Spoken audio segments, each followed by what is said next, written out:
Let's make a key lime cake. Because my limes are a little bit bigger, we are going to start off with 3. We are going to cut these into slices, and then we are going to candy these to add as our garnish on top. And since this takes the longest, we're going to do it first. So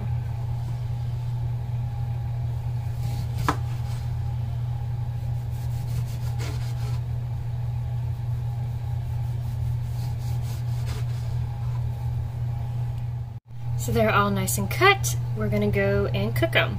In a rimmed saucepan, we are going to add 1 cup of water and 1 cup of sugar. I've always learned that a 1-to-1 ratio works best for candying, or at least the method that I do. We're going to mix until the sugar has dissolved, and then we'll add the limes. I like to start adding my limes when they're about this state. Since I have a lot, I'm going on ahead and trying to place them out as evenly and hopefully not touching as I can. I have at least 3 whole limes worth of it, so that'll probably be a little bit difficult. But yeah, we're just going to do that, and I'll show you whenever it's a little bit done. When they start getting translucent and the edges are no longer like that vibrant green and are more of a dull green, you can start taking them out and laying them out to dry, like so.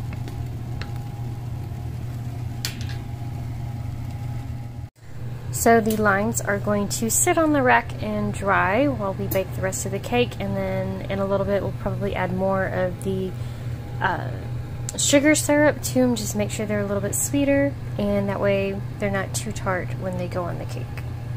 We're going to grab another lime, and we're going to go ahead and zest it.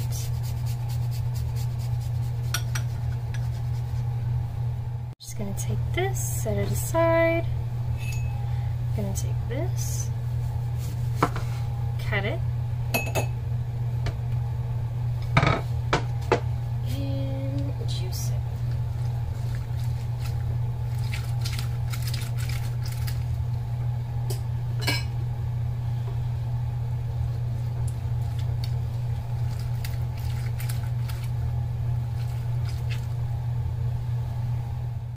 Three eggs,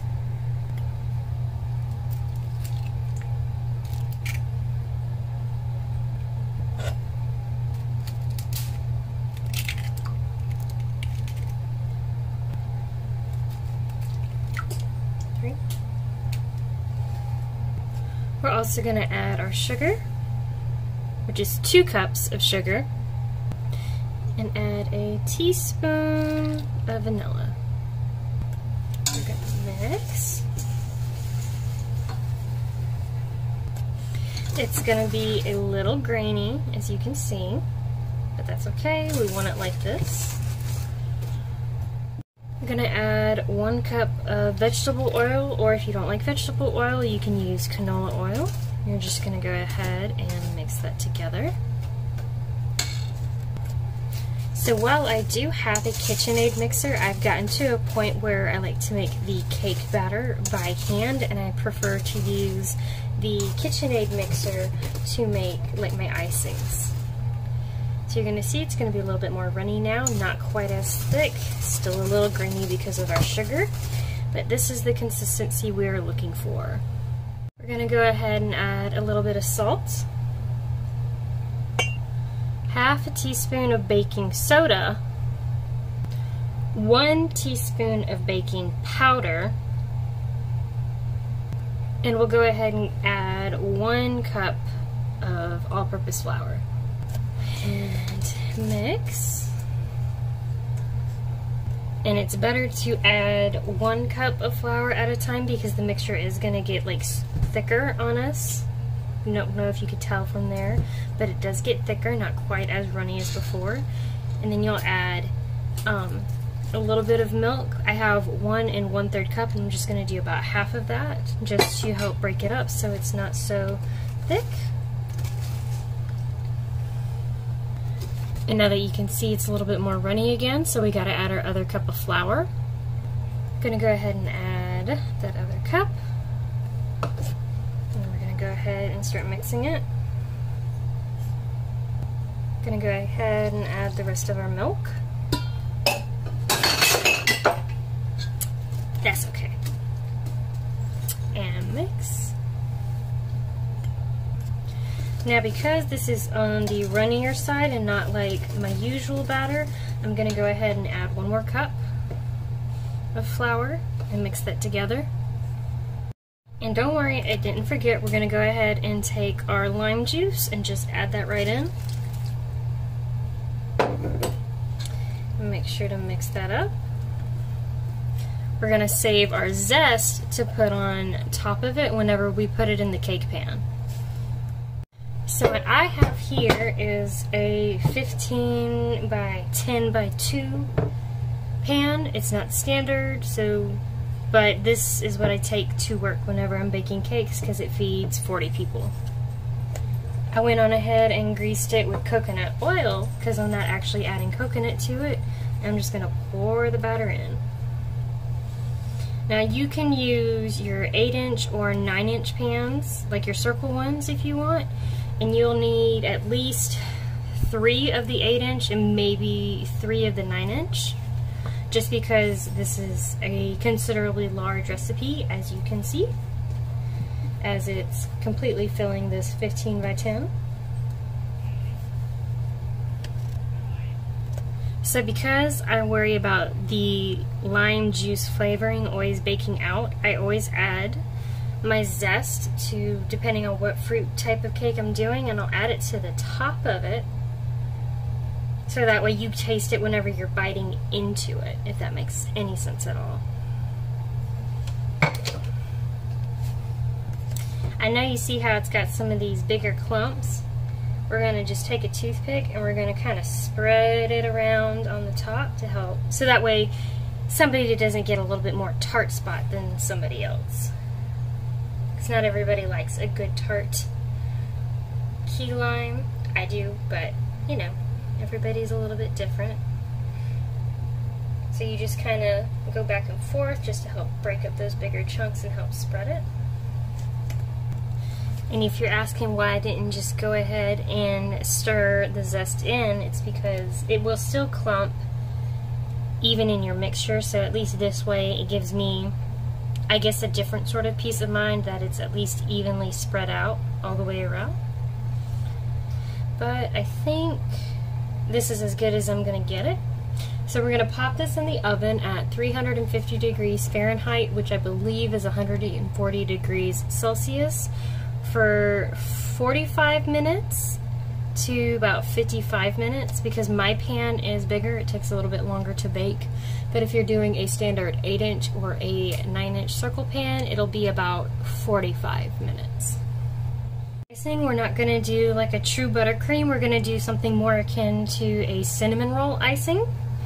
But we're going to go ahead and take 8 ounces of cream cheese, and we will go ahead and whip it like you would a buttercream. Let's go ahead and add a teaspoon of vanilla, and then just mix that. Make sure you are scraping the sides of your bowl and your paddle so that way everything gets mixed. So we are going to add about 3 cups worth of powdered sugar, but add it in by half cups, and it makes it much easier and less messy. Number 2. Number 3 out of 6 half cups. 4 out of 6. Number 5. And last but not least, number 6. So that gives us a total of 3 cups, doing it by halves.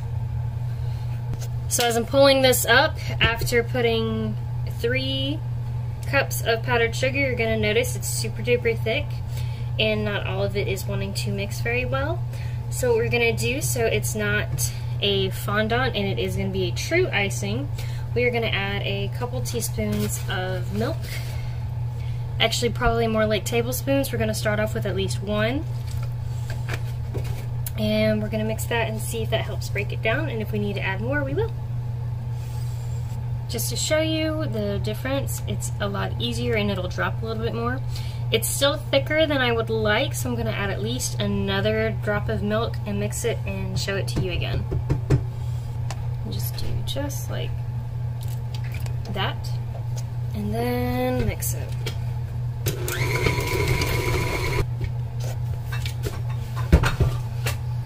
What do you want for dinner? See how it's ribbony? This is what we're looking for a cream cheese icing. Just came out of the oven. It came out clean, and while it is still hot, I'm going to apply the icing. I know that's rather controversial and you're not supposed to do it, but because this is a cream cheese icing and it's on the thicker side, it helps it spread better.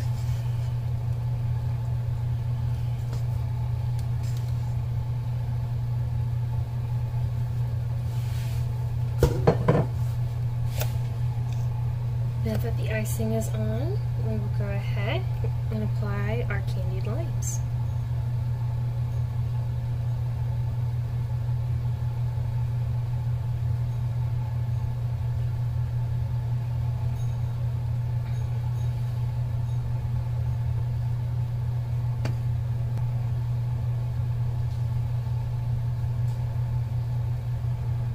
And there you have it, a key lime cake.